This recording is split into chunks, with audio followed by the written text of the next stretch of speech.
The Defence Minister has warned Australia's facing a personnel crisis within the ADF. Well, after Trudy McIntosh in Canberra. Trudy, good morning. How big is the shortfall?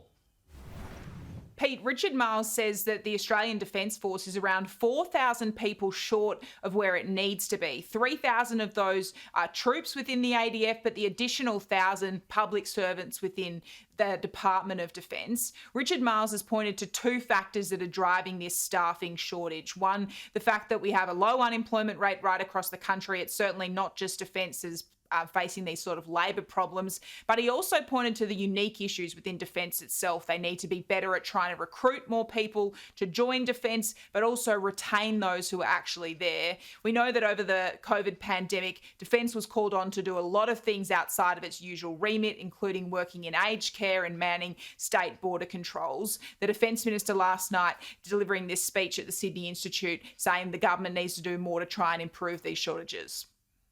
The reality is Defence faces greater challenges to recruit, retain and grow its workforce than we have for decades. Urgent action is required if we are to respond to our more challenging strategic circumstances, because right now we have a defence personnel crisis.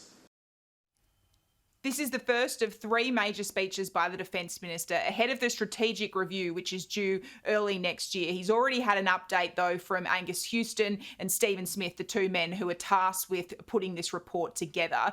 The Defence Minister has said during this speech last night that the United States can no longer be relied upon as Australia's security guarantor. He also says that Australia needs to reflect on the lessons of the ongoing war in Ukraine, that we need to be able to project force to deter an aggressor in our region, but also maintain and sustain capability in the face of high-end warfare. Pete.